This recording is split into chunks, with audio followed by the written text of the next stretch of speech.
twice in the space of 70 years, a movement claiming that the second coming of Christ had happened on Earth, and that was also deeply concerned with rewriting the sexual habits of its believers, arrived in western New York State. Mother Ann Lee, who brought the Shakers to America in the 1780s, led a movement committed to absolute celibacy in Albany County. John Humphrey Noyes, leader of the Perfectionists, taught a form of sexual sharing and established his community at Oneida, New York in the early 1850s. Between these two movements, Western New York thrived as America's incubator for new religious movements.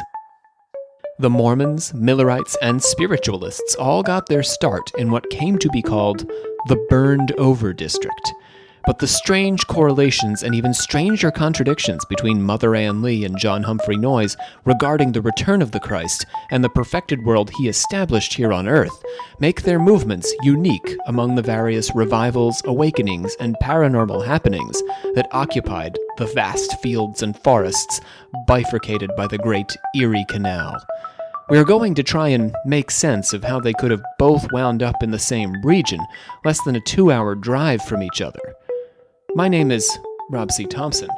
I am the Supreme Hierophant of our Sacred Order of Alchemical Actors. I'm joined, as always, by our Grand Master, Olivia Littoral. Hello. What do you think about all this sex and the second coming? What do you think about that episode title, Olivia? Huh? I know that you are very proud, and you won't stop talking about how much you love that episode title. Like I don't have other topics of conversation. Like I come in the beginning of the day and I'm like, hey, Olivia, what's up? Do you want breakfast? Also, isn't that a great title?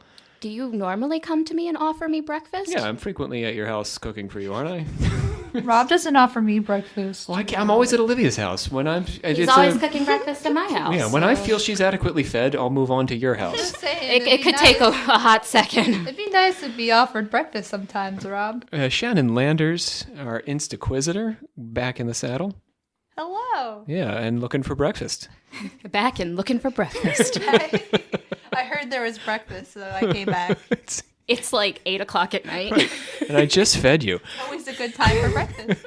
And Savannah Verrett, sister of the 84th degree and mechanical bird enthusiast. Yes. Also, well, I was going to say real bird enthusiast, but they're not real, so I can't say that. Oh, Never right. mind. Yeah, so I've redacted. Just birds generally. Don't ruin your own. Oh,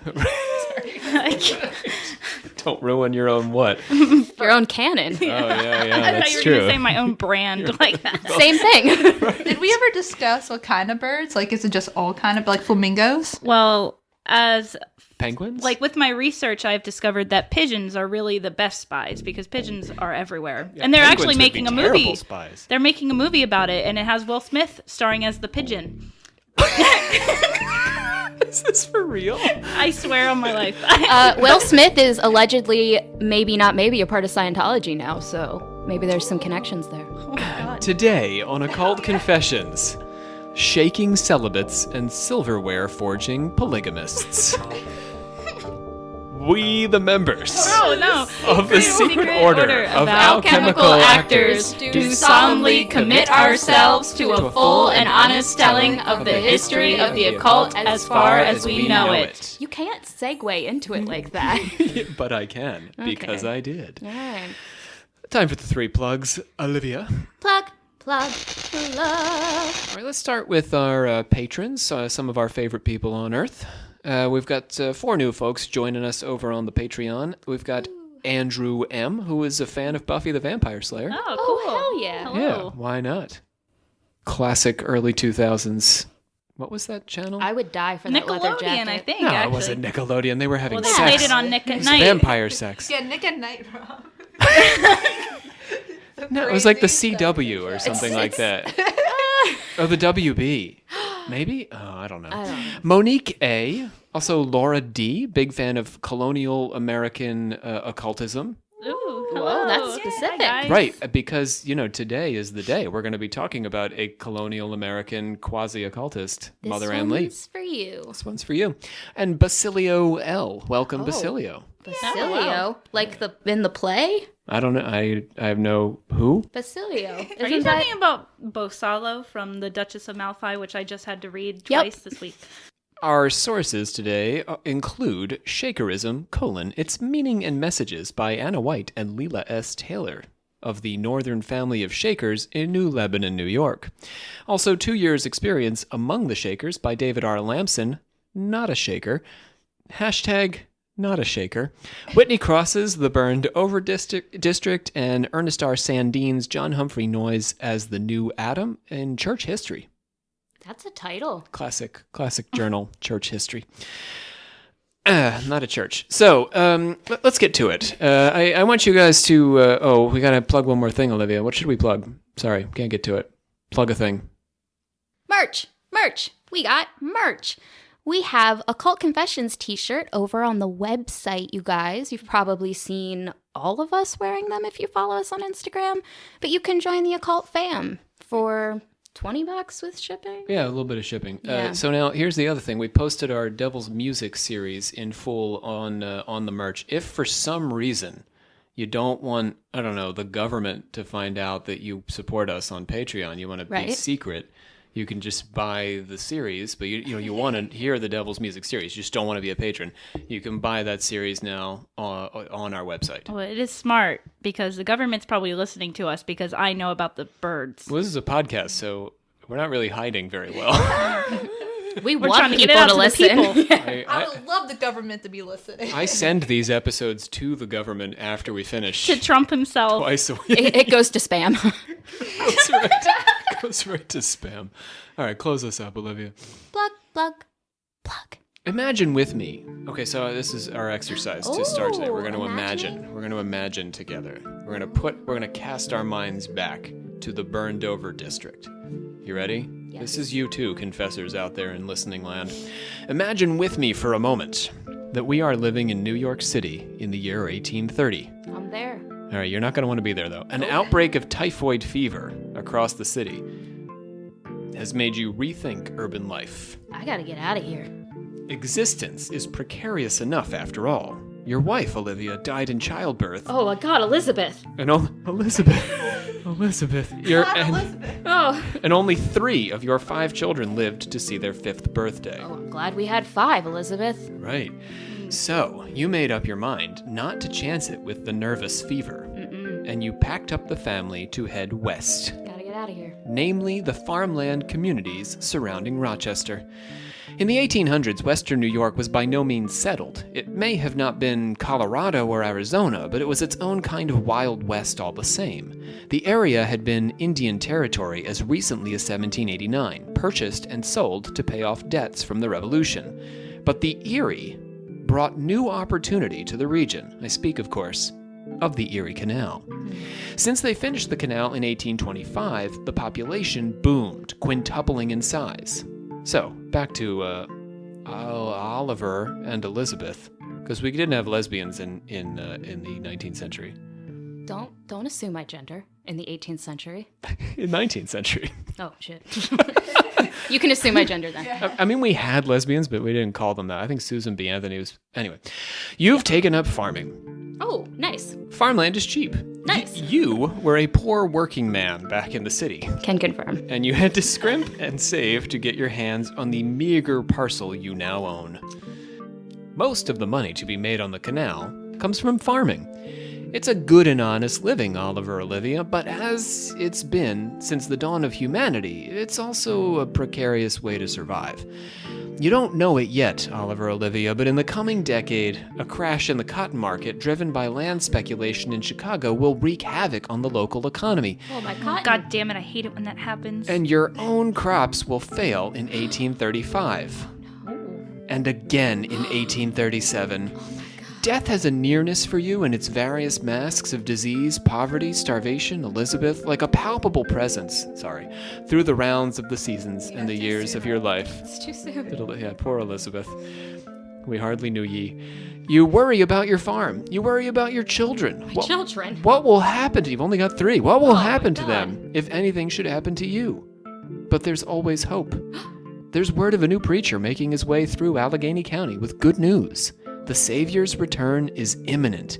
He may be right here, right now. Now? He could be. Oh. He may, as a matter of fact, be a she. Oliver Olivia? Whoa, that's some pretty edgy stuff to be Could talking be. about. Yeah, we're getting there. Or maybe he or she has already come and gone, and we need only realize the grand revelation that the Savior has brought to us here on earth to rid ourselves of all of our worries and woes. So do I just go to the preacher and I'm okay? It sounds that way, doesn't Okay, it? Yeah, it could be all right for you. All right. But we'll have to find out. I need to live on for Elizabeth and the kids. Right. Well, did the kids die too? No, well, the 3 that died. Oh, the 2 died. You had 5. You kept 3. You know, back in the day when you have a bunch of kids for the farm, you just You can accept hardly you're going to keep lose track. some. There was one that was in the woods for a few years. I think we might have had 6, to be honest with you. Only Elizabeth really knows, and She- she took that with her to the grave. She had that shit on lock. So, for about 50 years before the American Civil War, Western New York State was a hotbed of religious innovation and activity, and it came to be known as the Burned Over District. Burned over with religious fervor. See what I mean? Is that really why they called it that? Yeah. Oh. Yeah, you got a fever for more religion. It was the birthplace of modern spiritualism, a movement very close to my heart, as well as Mormonism, a movement very close to Savannah's heart. Yeah, Mormons rock, dude. Right? It was, hey, Mormon listeners, we know you're out there, You rock, dude. right? It was also the sometime home of at least 3 messianic movements, which is what brings the Burned Over District to our attention today. In his autobiography, Charles Grandison Finney first coined the idea of a burnt district to refer to the region. Its burgeoning prosperity brought on by the construction of the Erie Canal invited migration to western New York, which had been kind of frontier territory up until then. All these forces converged to create an audience primed for new religious movements. But none of them had even been dreamt of when Mother Ann Lee first set up her farm in Albany County 50 years before the canal was built. We've got to view the relative success and longevity of Lee's Shaker movement retroactively through the lens of the Burned Over District, which is why we've gone through this little exercise with Oliver Olivia and Elizabeth and the children. Thank you. However many there are. Although the Shakers were early to the party, the fact that they practiced celibacy meant that they needed to make regular converts to keep their movement alive, and there was no better place for that than Western New York. It might be an accident of history, but more likely a reflection of an underlying appetite in that frontier region, even before it began to attract large audiences of migrants in the 1830s and 1840s, that it was such a place for people to convert to something new, some new religion. People were there looking for new ways of doing things, new ways of being, new ways of approaching God. So let's get to Mother Ann Lee, shall we? Lee was born in a cottage in Manchester, England, on a leap year, on February 28, 1736, sort of like the Gallagher boys from Oasis. She was... Just like them. Yeah, they were also born in a small cottage in Manchester in 1736. Yep. Don't look back in anger. She was the daughter of a blacksmith and one of 8 children. Ooh. There was no public education at that period in human history, and so she spent her childhood working in the textile factories, a lot like Shannon. Yep. Yeah, we're amazed. that I you- just left. Yeah, you just got out of the textile Got factory. all your limbs, too. Yeah, well, most of them. So, that's terrible. We should not make fun of child labor, but we are. In early adulthood, Anne met 2 Quakers, the Wardleys, who introduced her to a group of sectarian believers, the French prophets, who were like regular prophets, but they eat more baguettes. And had cool accents. Yeah, right? Mon Dieu. They'd come from the mountains of southern France, where they had practiced a unique form of Protestantism in which they shook and danced and convulsed under the influence of God's divine power. Okay. You got, I got it now. got the whole shaker thing now? Yeah. The French prophets could trace their origins back to the Huguenot revival in 1668. Shaking with the Holy Spirit was only one of the incredible feats they performed. They claimed to be able to heal the sick and raise the dead, speak in tongues, and go into trance. James and Jane Wardley jump-started a Shaker revival in England in 1747, calling themselves the Shaking Quakers. These early Shakers were allowed to marry, But this would change when Mother Jane gave her spiritual office over to Mother Ann. So the Shakers were literally called Shakers because they would shake when they were like with God. It's perhaps the most on-the-nose name for any religious denomination in the history of religions. Yeah. They're just like, that's what it is. Like, we're done here, guys. Yeah. The spiritualists always have a lot of issues because, everyone's spiritual these days, so no one ever knows exactly what they mean by that. If they were the talk to the deadists, it'd be more like the Shakers. Yeah, it just literally described what they did. Yep, they would dance. It's kind of a little dance they would do, but segregated into different genders, and they would shake. Boo.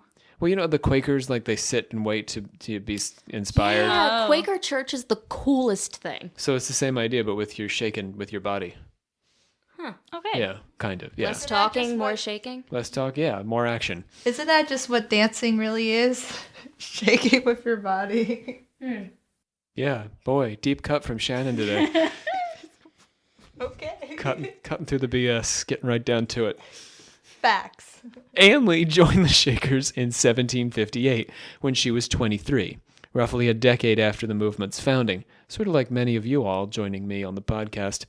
Throughout her 20s, she suffered from prolonged spiritual crises, or I guess just one prolonged crisis, I suppose. Our entire lives. I was literally, yeah. So yeah, you guys are going to really identify with Mother Ann for a while. Wow. She married and gave birth to 4 children. Oh, there it ends. That's where it stops. You said for a while, you lied to us. Well, they all died in infancy, so she remains childless. Okay. Oh. She believed she was being punished because she believed that her marriage was sinful.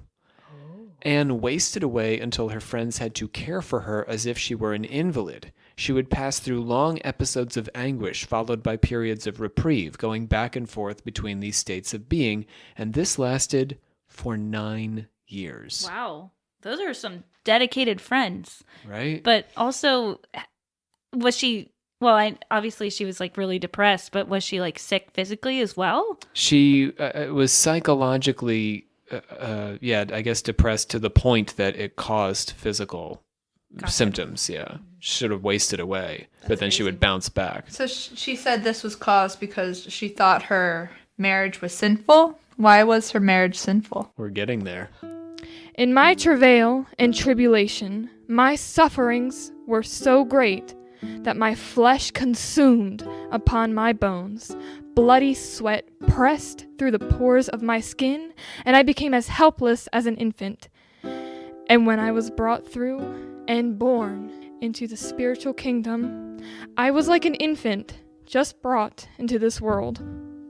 At last, Jesus Christ revealed himself to her, opening a vision for her of things no other human being knew, and anointed her with the Spirit of Christ, capital Spirit of capital Christ. In her revelations, she discovered that God had a duality, both masculine and feminine. Oh, that's pagan. That was also a unity. Is that pagan? Yeah. There was one God who was both mother and father.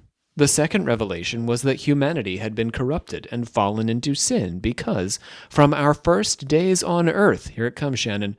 Whoa. Already. We had misunderstood sex. Oh, no. What do you mean? Why are you so Sorry. far away? Oh, no. What do you mean? I'll tell you. Thank you. Sex was, according to Ann Lee, you're not going to like this, solely for propagation. Boo! Any sexual contact for the purpose of pleasure rather than reproduction was a sin, ladies. As a result of this spiritual error, women became men's slaves and slaves of their own sexual desires. Wait, she was Did you saying mean that women they want to... become? Yes, this is her perspective. Okay. Did you say all right. men? Did you say man twice? Women. Oh. Women became men's slaves. It sounded like you accidentally. Maybe you didn't. Anyway. What is it with women like being like, yeah, let's be men's slaves? That sounds like a great idea, guys. There's a lot of people I see on Facebook that are like, yeah, I'm okay with that shit. But Like, Like modern, never mind. anti-feminist. Yeah. if you don't like pleasure in sex, Savannah, then you don't have to be any man's slave. If you take no pleasure in sex, What? if you only have sex to propagate the species, then you will be no man's slave. Okay. I guess there's like, I kind of, It is a second wave feminist attitude that all marriage is, to some extent, slavery or subjugation. I see where she's getting at. Like, even today, like in a modern We're in the context. third wave now. We're past this idea. That's slut shaming. I don't know. I think people Yes. still have this exact same kind of thought. Like, We I also know. embrace female pleasure. It's been a struggle. Here on the podcast, we embrace female pleasure. I hope that all of our male and female listeners out there causing female orgasms. You heard it here. E-rating. Anyway, Anne Lee did not hope that. She was hoping there were no orgasms. And the reason, Shannon, she felt her marriage was sinful, I assume, or we have to read between the lines here, is because she and her husband enjoyed making those children too much, which is why they all died. Aw. Yeah, it's sort of the opposite of all of the occultists we talk about who believe that pleasurable, loving union causes healthy children.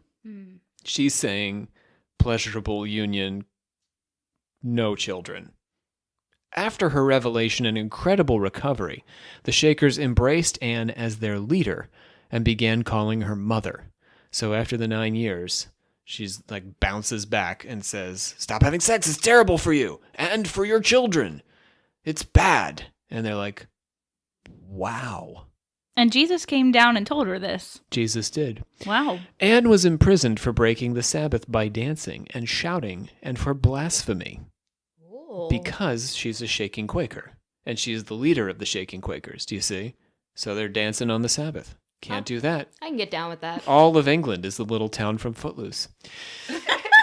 She was dragged out of her meetings and stoned in the streets. Oh my God. Yeah, see, it's hard to hate her for very long, isn't it? Because she was persecuted, too, within an inch of her life multiple times. Oh, she fought for what she believed in, I guess. You That's could true. give her that. She's a kind of icon in her way. I felt myself surrounded by the presence of God, and my soul was filled with joy. I knew they could not kill me, for my work was not done. Therefore, I felt joyful and comfortable, while my enemies felt confusion and distress. Lee reported miraculous escapes from some of these assaults. In one instance, her tormentors tried to tie her up, but the knots wouldn't hold. In another, the rocks they gathered to pelt her with wouldn't hit her. She was thrown into a small cell for 14 days. Maybe they were just bad. They had bad throwing arms. It's very biblical, though. Yeah. This is really Except weird. that Stephen died. It doesn't sound very like a hot take for that time period. Like, I thought a lot of people Oh, were about very, the sex? Yeah. Like, why were people so upset about Well, that? she's also shaking and quaking. Like, I don't know. I mean, I guess that's I don't know. I don't know if this- punishable by rocks being thrown at you. I don't know if the sex was really what was causing the persecution. It was more the shaking and the channeling God and that sort of thing. Because what was the dancing like? Because dancing for It's a not lot very of sexual. Christians would have, I mean, at the time, right, would have been like bad. So what we're really talking about is a kind of charismatic worship, though. Like, these people are speaking in tongues. The Holy Spirit is entering their body. That's what's really pissing your Protestant off. This is not the way we worship. God does not come down into our body. Well, then who's there? Could be anyone, really. Knock, knock. So did she come up with this idea herself? Like, was she just like a distraught woman who lost her children and then's like, well, maybe this is why? Or did someone come to the town with this idea and she latched onto it? Jesus. Oh. She had a vision. She was divinely inspired. Oh, that's another question. Where was her husband during that 9-year depressive episode? It was around, Oh, but less so. Because they're not banging. Right? No way. So wait, so what was he doing? how can they still be married? Like, Was she making him food and stuff? Like, I don't know. Like, what's happening? No, she's laying in bed for 9 years. She was thrown into a small cell for 14 days, and the door was kept locked the whole time. She was given neither food nor water, but one of her followers, James Whittaker, managed to feed her by shoving a straw through the keyhole and giving her milk and wine. Whoa. Wow, that's kind of cool. I Yeah. mean, pretty cool with her perseverance. I mean, Yeah, she does this a lot. She's a tough woman. It was Whitaker who instigated the Shakers' move to America. He had a vision of a tree with burning branches growing in America. In 1774, hearing Whitaker's revelation, Ann Lee decided to gather a small group of her Shaking Quakers and start off across the ocean to the colonies. Then, those colonies were on the eve of rebellion. 1774, after all.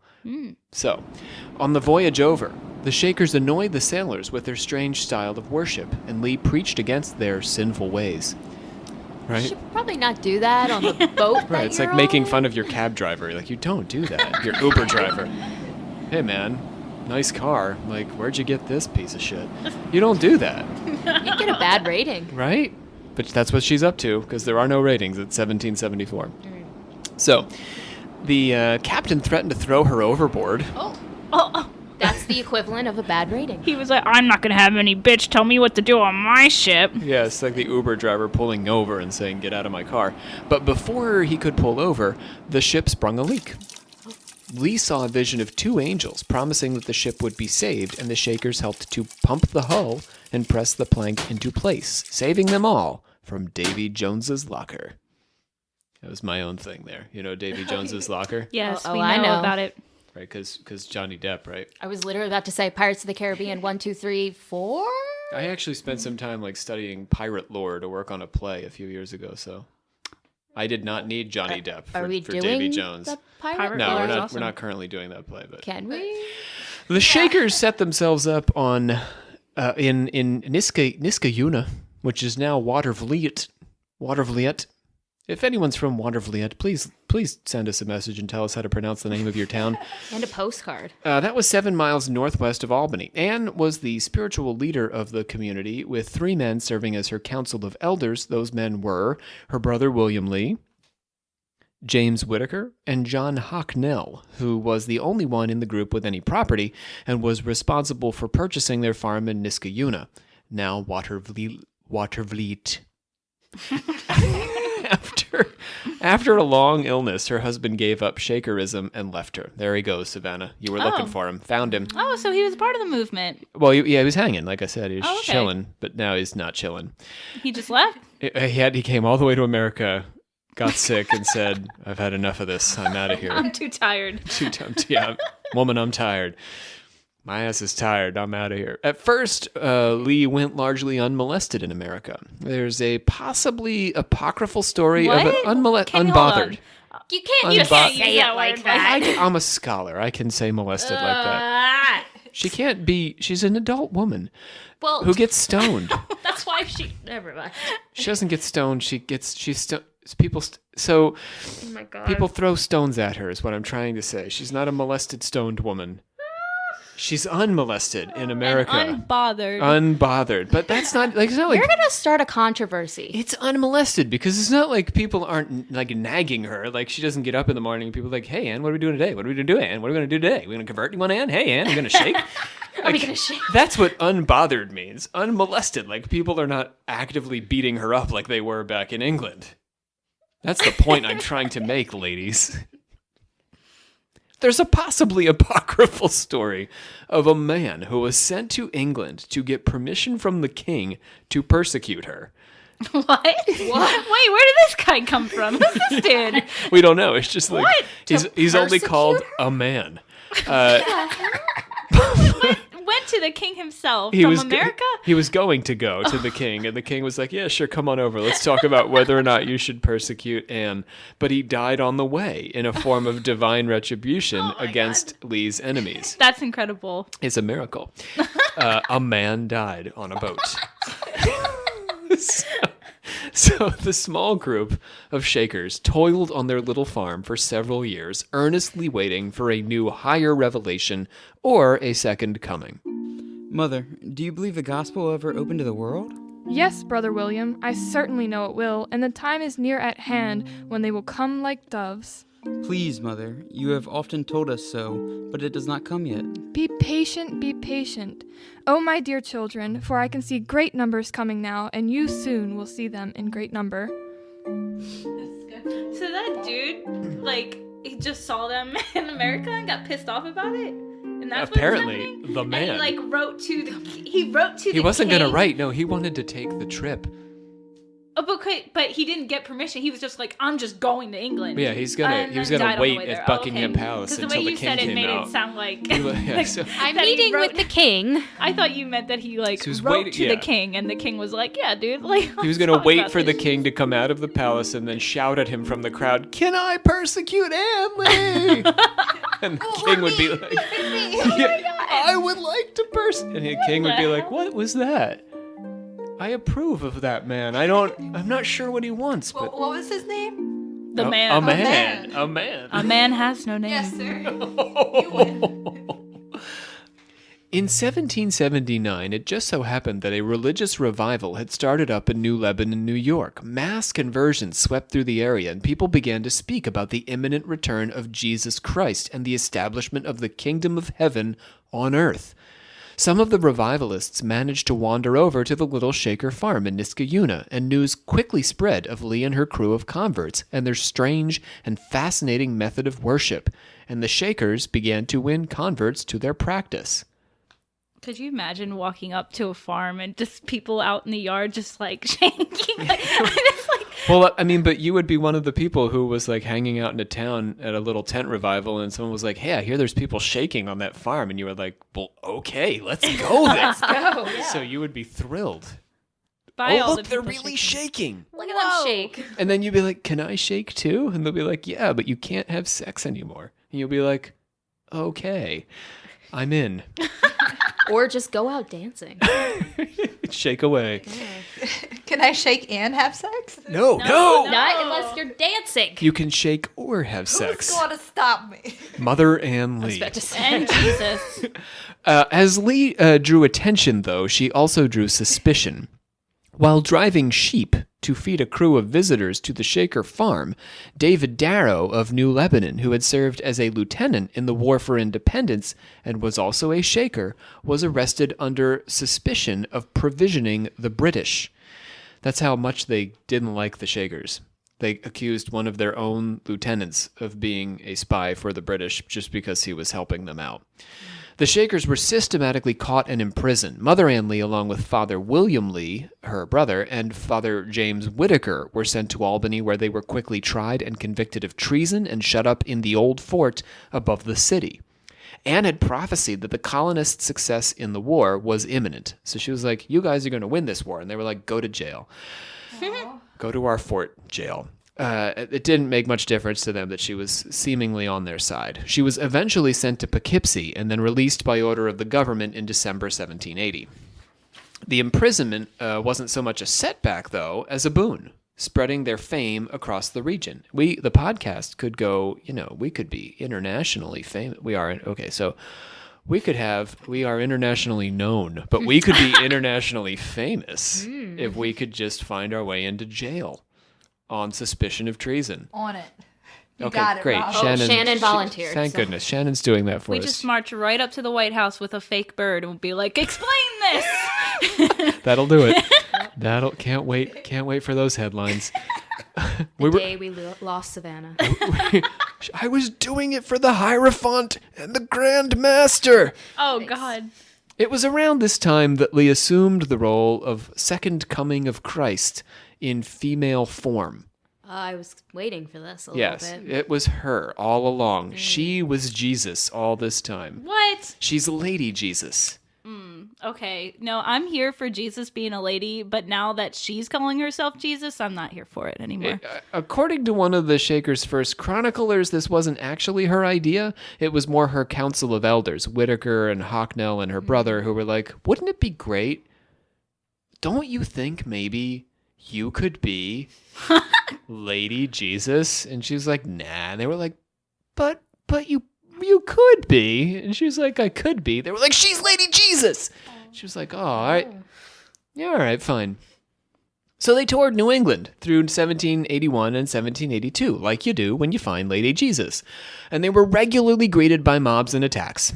They were driven out of Harvard, Massachusetts, over and over again by mobs of varying kinds, including one full of, I kid you not, religious professors. Oh, I'm sorry, religion professors. Who may or very may not have been different. religious. Yeah, professors of religion.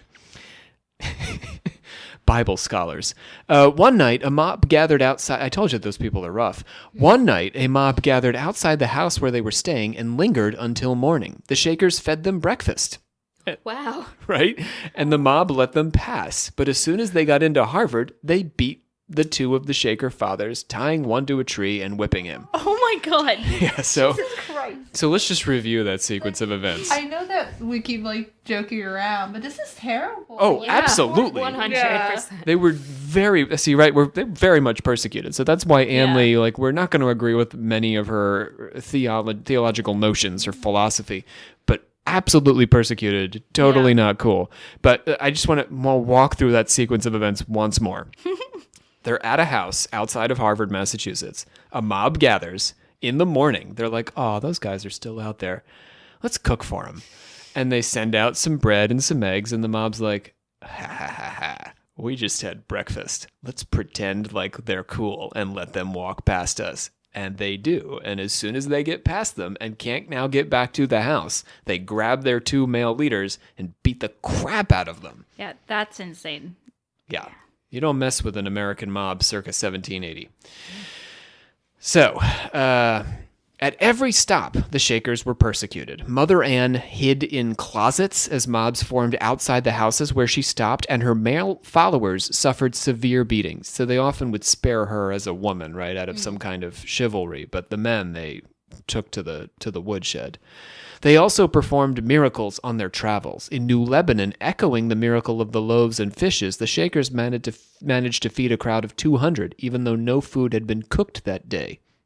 One Shaker follower, named Father James, had his ribs broken when he was pulled down off of his horse by a man hoping to dash his brains against a rock. Oh my God. Yeah, people were violent. He got away, but his ribs were a source of terrific pain for him afterwards. Mother Anne wouldn't let him seek recourse with the law on the principle of turning the other cheek, and Father James eventually recovered miraculously all on his own. I mean, these people are really something. They never want any retribution. They're sort of welcoming persecution, which is not an unusual... I mean, for the early Christians, this was more or less the same thing. They loved to be persecuted and martyred. It was great for the, propagation of the cause. So I assume Mother Anne Lee felt the same way, and the movement did spread, despite the fact that none of them were having any children. There are mixed reports of Lee's behavior in America, though, so here's where things get a little funky. She's supposed to have been a relatively violent alcoholic who beat her brother publicly and cursed like a sailor. It's really hard to tell exactly how true these stories were.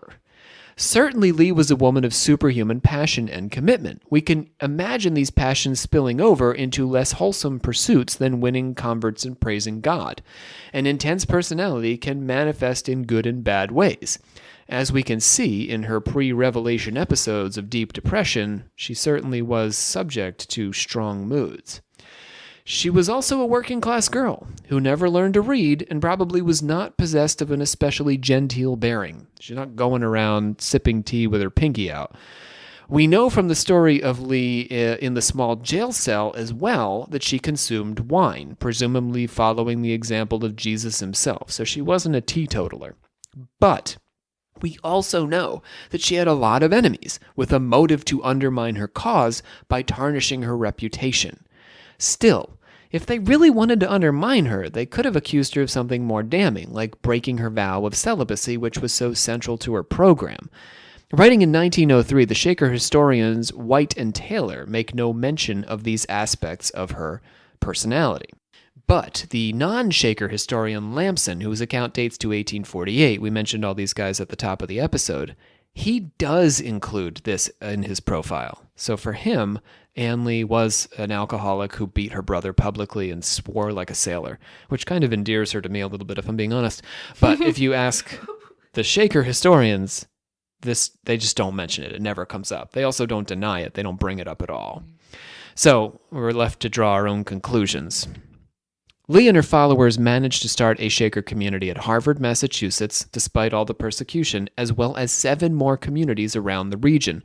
She died in September 1784, just months after her brother's passing in July. The movement Lee brought to America was controversial and fascinating, but never especially well populated. At their height, the Shakers may have numbered around 5,000, and this is now moving through that period, the Erie Canal and all this, so they probably got to 5,000, but they steadily diminished in large part because of their strict policy of celibacy. If you're going to start a religion, don't insist on celibacy. But so they weren't allowed to have kids then? No children. Okay, but I thought that was like the thing. It was like that you could have sex, but just for kids. Initially, but then, if you really think about that principle, ultimately sex itself is imperiling your soul. So you probably just want to not bother. Okay. Did they just accept that they would eventually die off? Well, I think they believe they would keep converting people. Yeah. Well, but once everyone's converted, then what? And you're good. Everyone dies now. Oh, okay. So And that goes to was heaven. But Christ has come to earth, so that sort of reassures us. okay. Yeah. Just part of the plan, I guess. For as long as the Shakers existed, they believed that Christ had made his second appearance on earth in the person of Mother Ann Lee. The first coming was Jesus as the son, the second was Jesus as the daughter, and as a result, we must have no natural affections but only love for the church, getting to Shannon's question. And since we are living in a world made perfect by Christ's return, miracles are not only possible but a regular feature of earthly life, like Father James's ribs recovering, or the loaves and fishes episode feeding the crowd, or their various escapes from persecution.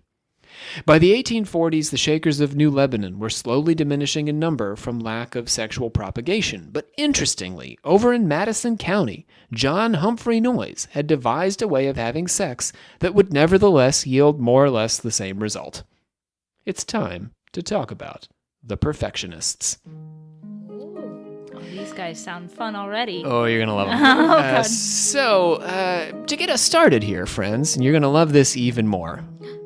Yeah, you're going to love this. It's time for the latest installment in the most requested segment we do here on the podcast.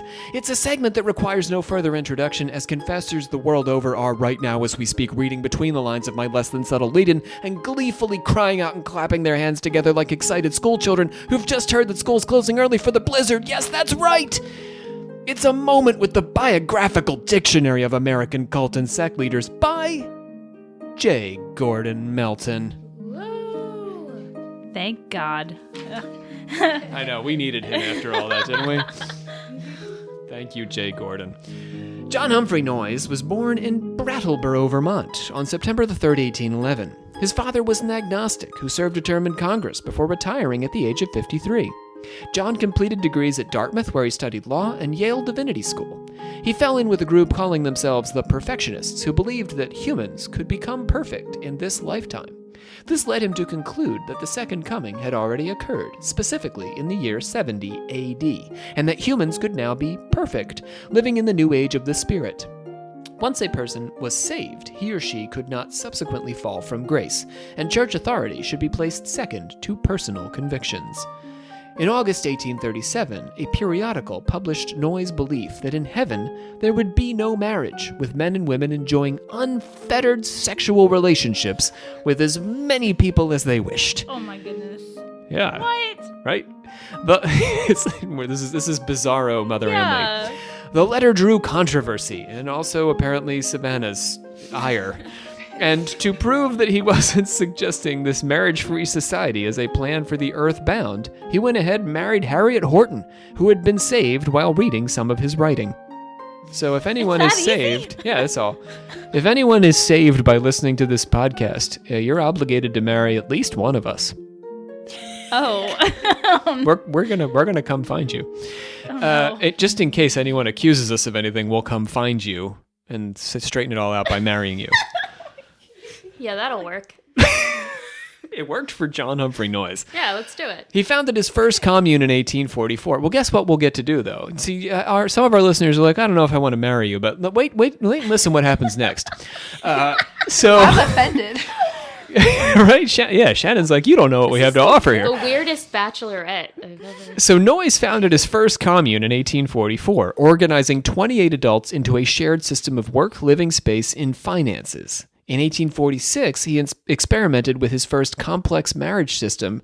Along with Harriet, Noyes married, or rather joined, Mary and George Craggan in an arrangement to share marriage partners, which they believed was God's will. That's just legitimate swingers. They're Oh, just yeah. they're just making it legitimate. Right, but in 1846. That's so crazy. Way cooler than swingers. That's insane. 2 more couples. This is going to get really weird really fast. Noyes' sisters and their husbands next joined the arrangement, Okay. Oh no. bringing the grand total to 8. I'm going to just assume that he did not get involved with the sisters. What? No, he was involved with everyone. Oh, when the rest, we don't know that. We have no documentary evidence one way or the other. Cannot confirm nor deny. When the rest of the commune discovered this complex marriage, they ran Noyes out of town, and in 1847, he brought his community to Oneida, New York, where some of his followers had already started another commune. By 1851, the community had grown to 275 members in Oh my Oneida. God. Are they all married? Yep, they're going to be. And several adjoining branches. At Oneida, Noyes put his complex marriage system into full effect. All of the men on the commune were considered married to all of the women, on the belief that childbearing was a curse that should not be visited on women in a perfected world. Noyes invented a form of birth control called carezza today, or coitus interruptus. Essentially... What? Pulling Oh, out? Yep. Coitus interruptus. Oh, sorry. Olivia Oliver. Sorry. Essentially the male orgasm was held off to prevent insemination. For Noyes, the female partner could still have an orgasm, though. Hey there, ladies. Woo! Yeah. Modern day carezza, or carezza, I don't know how to pronounce this, which is, by the way, still a thing. Modern day carezza, I found a website on it and everything. It involves sexual contact between partners to stimulate as much sexual energy as possible without anybody getting off. What's the... Who wants to do that? I think Sting. What? The band Sting? No, Sting and the Police. He's the guy. Sting is the one guy. Oh, whoops. I thought he was a band. Never mind. We're learning so many lessons Yikes. here today. We're learning about carezza and Sting. Coincidentally, Noyes and his wife had suffered 5 miscarriages before he developed his system of carezza and complex marriage. Does that sound familiar? Yeah. He protested what he called men's sexual liberty with their wives, the right to what we'd call today marital rape. Progressive guy. Okay. Women were to be sexually and socially empowered and liberated at Oneida. This is like third wave feminist stuff. They were allowed to wear bloomers. Whoa. Oh, yeah, ladies. Nothing like a pair of bloomers to open up your whole outlook on life. They cut their hair short. Yeah, okay. And they benefited from communal childcare. So you don't have to, it's not you all the time taking care of the kid. You got all your friends and all your husbands. But they didn't want you to have kids, right? You- Or they will we're call going to it get curse? there. Yeah, Okay. you're going to get to have kids, but only under certain circumstances. Okay. Well, I agree with them that childbearing seems like a curse. So, So does the Bible? I've been in the delivery room. It's quite an experience. And they were free to participate in the business of politics of the commune. So the business and politics, I should say. Okay. So women could do it all. They were fully enfranchised. And this is in the 1840s when they definitely are not in the United States and they won't get the right to vote for, another, 70 years out there. Wow. So that's a moment with the Biographical Dictionary of Cult and Sect Leaders. Oh, I love that. Yeah, I can't wait for that next time, Rob. I know. I think it might be Olivia who brings it back next, but we'll find out.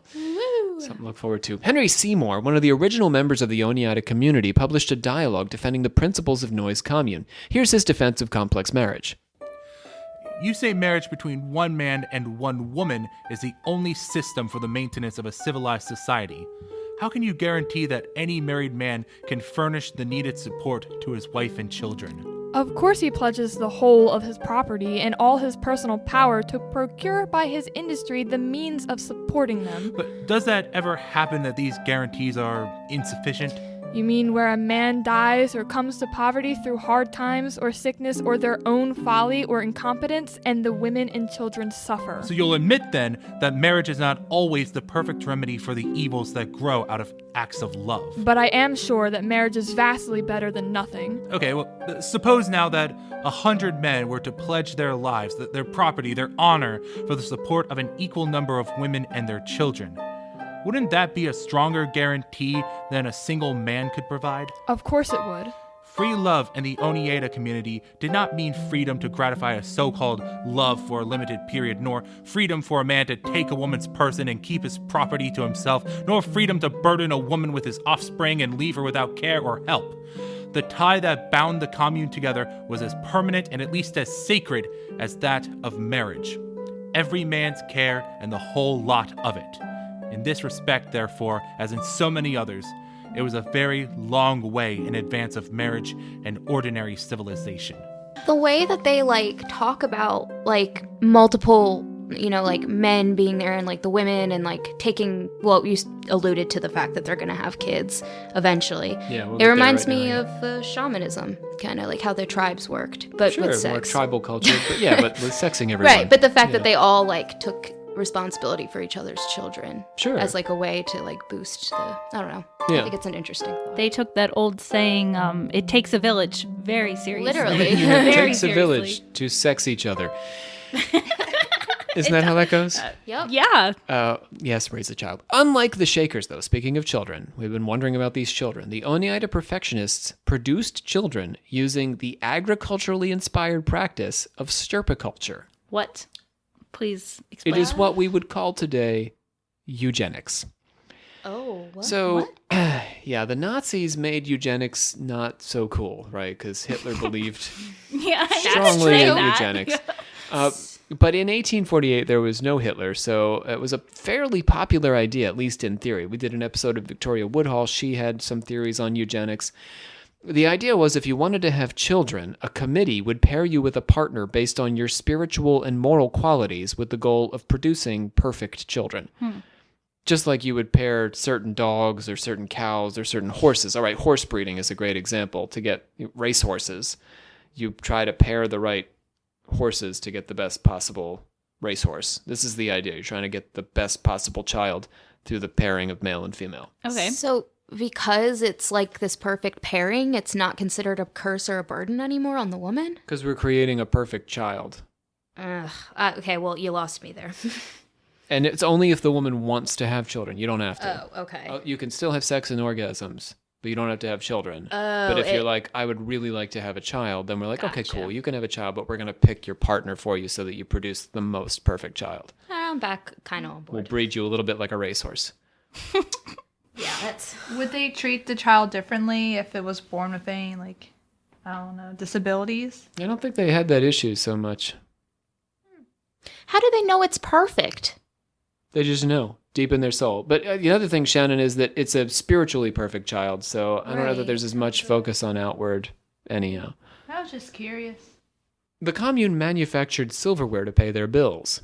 Later, after their more utopian ideals dissolved, they reformed as a joint stock company, Oneida Community Limited. You probably have some silverware in your home right now that says Oneida on it. The Oneida community thrived relatively unmolested for 20 years. I didn't know you guys were going to make a whole thing about that word, but apparently I used it Say twice. something the second time. We just... Noyes' vision, well, yeah, I know, but I didn't. Anyway, Noyes' vision came to encompass the phenomena of spiritualism, the various displays of mediumship at seances conducted in private homes and public halls across the country going back to 1848. Spiritualism was further proof that the Perfectionists were living in a post-apocalyptic world because heaven had been established on earth, complete with the return of the dead. What? Right? When the heaven is established on earth, we get the rapture and the revelation, the dead will return. Guess what? They return every day in the spiritualist church. I've talked to them. What? Hold They've on. made tables dance. I'm lost. Who's coming back from the dead? Everyone. Because Jesus came and went in the Welcome year to the 70. rapture. But So Jesus came and went in the year 70. So we're living Okay. in a perfect world. We just didn't realize it. So if we wake up and we're like, oh yeah, we're in a perfect world. So the dead people are just right there. We can talk to them. And we start doing that. And we're like, we're in a perfect world. We don't have to bear children. We quit doing that, except when we want to. We just aren't acting like we're in a perfect world. You get the theory? I do, but like, do they have proof that they talk to the dead people? Well, Where the are the dead spiritualists people? do. Your medium What? talks to you. You know, mediums and stuff. Oh, so mediums weren't allowed or couldn't talk to dead people until Jesus came back. In the year 70, though, so that's a pretty long Wait, time. 70 AD. Okay, never mind. Yes, Yeah, in the that's a year long 70. ago. Yeah, Okay, yeah. never So mind. they've been around for quite a while. And we don't stone them, which is super cool because the Bible says you have to. Thank you, John Humphrey Noyes. In the 1870s, some of the younger adults in the commune banded together in opposition to Noyes' leadership. Oh, we're going to end. We're closing up Noyes here, just so you know. We're about to shut him down. Particularly the practice of complex marriage. So the younger adults were like, we're not on board with this. Noyes was, at the time, attempting to pass leadership of the community onto his son, which historically almost never works out. See, for example, Henry VIII, or Oliver Cromwell, or we could go on and on. It's just a bad plan. You cannot just pass it on to your son. It's always the son is never or rarely as talented as the father in terms of leadership. Also, the problem of when and how to initiate children into the practice of complex marriage, think about that for a second, had become a particularly thorny problem. Jesus Christ. Interestingly, this exact same problem would be echoed a century later in the communal Children of God or Family of Love. I was literally just thinking, this is two children of God. It's exactly the same problem. That's Yep. So upsetting. Noyes really went through all of this 110 years before, or 100 years before. So, there was a warrant out for Noyes' arrest on charges of statutory rape. In failing health and hearing, he fled to Canada, where he lived out the rest of his days surrounded by his closest followers and died in Niagara Falls, Canada on the 13th of April, 1886.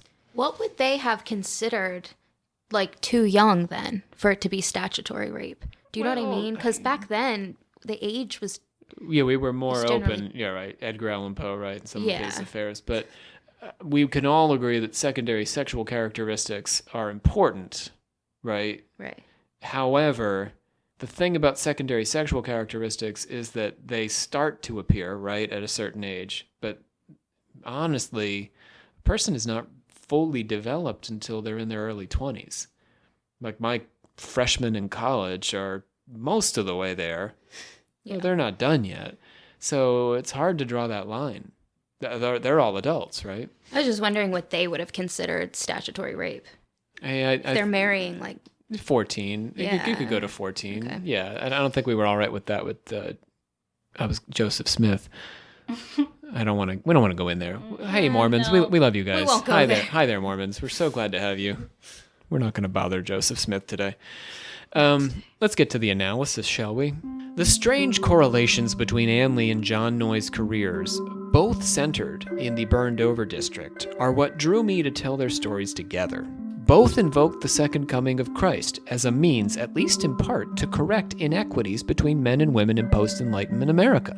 The Lockean concept of innate human equality, crystallized in America's founding documents as the principle that all men are created equal, created a kind of cognitive dissonance for some Americans in the first decades of the country's founding. Religious explanations based on the curse of Eve idea that all women were easily tempted and led around by their physical desires had by this point pretty much fallen away. But there was no justification to replace that old Christian concept to make sense of why women were being subjugated. Simple observation showed that women were men's intellectual equals, and yet they were treated as second-class citizens, kept from the public sphere, and deprived of a voice and a vote.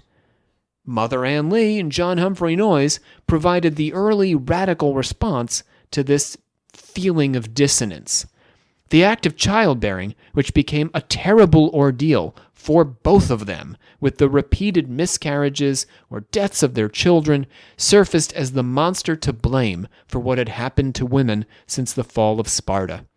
The miscarriages showed them that something was horribly wrong about the way human beings were engaging with sex. Sex itself became a kind of primitive, outdated activity that humans deserved to move beyond.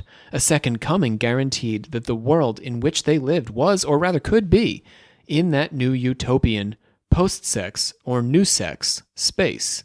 But Lee banned sex, whereas Noyes seemed to transform and multiply its expression in his complex marriages.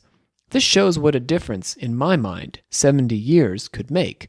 Lee was a kind of last gasp of old-world Puritanism, migrating to the New World to get away from Europe's famous anti-Puritan culture. After all, that's how we got the Pilgrims. The British were like, we can't stand you people. Can you get out? And then the Salem and all that. To borrow from our Mayan episode, Lee was the end of the old sexual paradigm manifesting in an especially extreme form.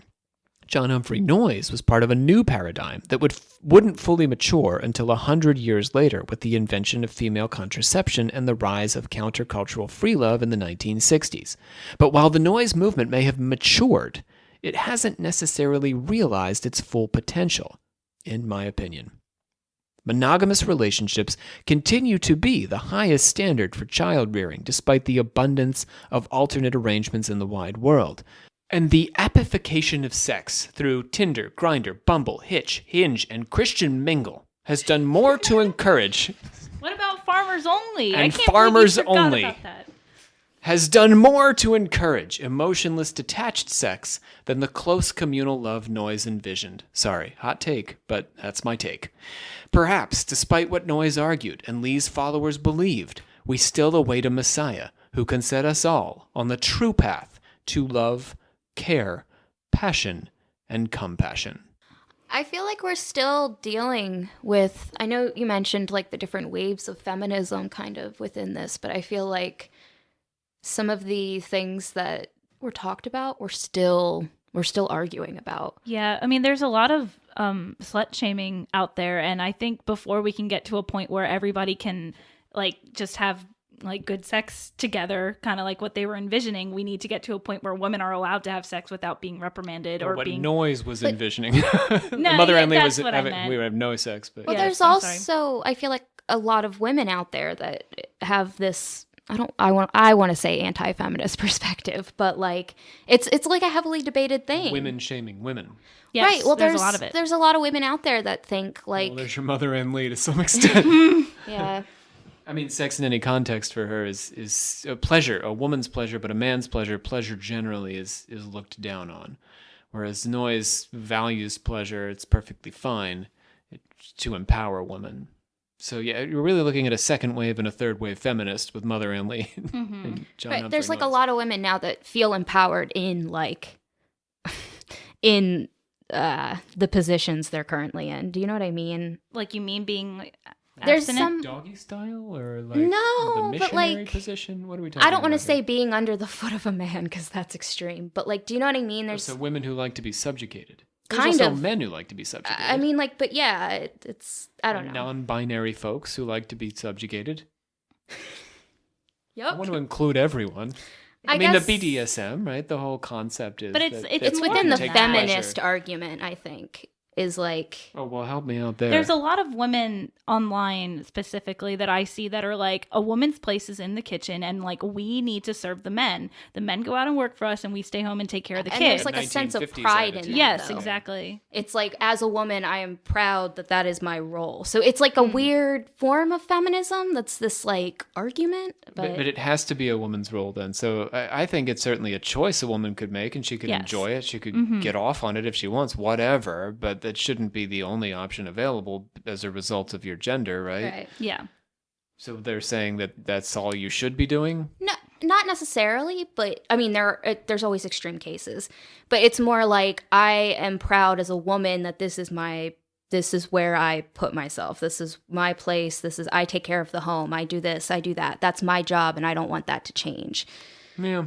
I mean, I don't know. Maybe to put a point on it, to some extent, my preferred attitude would be, if you want to go down the Ann Lee path and say sex is wrong and what have you, you go for it. Sure. If that's what you need. I mean, it's to each his own, which, like, we're just never going to reach that perfect Yeah. utopia that Noyes was thinking. Like, everybody's on the same page. It's Right. nobody's ever. No, and that's we're the never all gonna be on the pluralistic same page. American vision of what religion should be, is that we're in a religious marketplace where we're choosing the path for us that fits best. Mm-hmm. So in theory, I think the podcast gets behind that. Probably everyone here feels like sex is good, though. Yeah. Whoa. I mean, but like we don't want to seem like we're the kind of people that are pushing like everybody needs to have sex. It's like it really is to everyone don't do have what to, you're man. comfortable with. Do what you do. You do you. Yeah. You do who you want to do or don't want to do. Yeah. That's a would lovely sentiment. We should make t-shirts. Put it on a t-shirt. I was. It would be nice if everybody was on the same page, but everybody should be free to do what they want because there's always going to be somebody who disagrees. Yeah. Um, Yeah, it's a good way to close things up. Let's bang the gong. gong. I've got a sound effect, you guys. Yeah, you do, which is why I was confused that you said it. Well, see, I say let's bang the gong, and then later I will make that sound. It'll work I don't really think you've well. ever Except said that, though. But I get to say different things, different times. Podcasting. Welcome to the Order of Confessors. We want to thank Gummy Panda. Gummy Panda. Gummy Panda. Panda. Starting in episode 1, looking forward Oh, to wow. more episodes. Yeah, that's a I'm lot of sorry. pressure, right? Yeah. But no, some of our Sex is I'm first. just joking. American sex magic, there's some good stuff we at started the off a early little part rough, of that. but we're getting better. So. Well, and a little hint, we do go back and clean up some of the past episodes. So The FYI. secret is out. But we haven't changed our order of episodes, so they're all still there. We don't do that. Liana H has been listening to more episodes, listening to. Are you What okay? is she? No, I mixed up the two here. Liana H has been listening for 2 weeks Oh. straight. Wow. Oh, wow. Yeah, it feels like we're just on all the time. I guess you Wow. can do that now. There are 52 hours or so just of play it us in the on the back. internet. So yeah, we can just constantly be on loop, I suppose, and you won't hear the same thing for at least 2 days. We got to bust out more episodes because. Here we are. Yeah. We want to mention that the Campfire Confessional is coming soon. So we've been hearing from a lot of folks. Olivia's been collecting your stories of your occult experiences. And what we're going to be doing as we move into next year, but we're going to start it at the end of this year, is we're going to be having listener-directed episodes or listener-driven episodes. So this is a whole episode that we're going to do sort of once every season that is just listener suggestions. So we'll take the topics and ideas and questions you ask, and we'll take your occult experiences and anything you want to share with us, and we'll put it all into one episode, and we're going to be calling that our Campfire Confessional, because here in the month of December, we will be heading out into the woods with our microphone to camp and confess. Yep. Oh no. Yep. I Yep. didn't sign up for Yep. that. Yeah, you did. Sorry. Oh, It's just part of what it is like to be in this cult. So you can still send us your occult confessions. You can either email it to the occult confessions email. You could, Cultconfessions@gmail.com. thank you. Or you could just you could DM us on Instagram, occult confessions, or you could DM me on Instagram. Either way. Or Twitter. Or Yeah, Twitter. we got to get that Twitter going. I also want to mention that Savannah, while we got her sitting here, is about to take over the YouTube for us in January, and she's going to be doing some new stuff. She's going to be taking a lot of our old episodes and creating slideshows and some kind of fun thing. I'm coming up with, I'm like trying to be a little bit more creative than just slideshows. All But right. Yeah. Trying so to, at we're least. gonna say we don't surprise mystery. Yeah, be sure to come in and smash that MF like button, All guys. right, yeah. So it's going to start in January. So check us out on YouTube. It'll be more or less what we're doing here, but Yeah. but with some visuals. So if you'd like to, I don't know, re-listen to something. Does that mean I get a new name that has like YouTube involved in it? We'll think about it. Yeah, that's possible. 'Cause Maybe we've Mechanical moved on from Birds. Reagan. I've moved on from We Reagan. retitled John Cook, so maybe it's possible you might be up for a new title. Oh, I hope so. Speaking of titles that have to do with social media platforms, our Instaquisitor, Shannon Landers, would like to mention some things that are happening over on the Instawebs. Yeah, so I'd like to do a special shout out for a couple people. Ruby Moon Sister has been sharing us on her story, and someone else messaged us saying that they saw her story and now that she loved the podcast. Oh, very cool. Nice. Yeah. We also have Pugsley Cooper 9 and Ron Cook. They've both been doing the same thing. We really appreciate you guys going going on Yes. helping us out. We can only grow if folks are letting other folks know about your experience with us. We don't have fancy ads or billboards or No billboards. It's just nothing nice on the to side of a feel bus or anything. appreciated sometimes. Yeah. Absolutely. Yeah. And you got one more thing there. Oh, Chat Holly?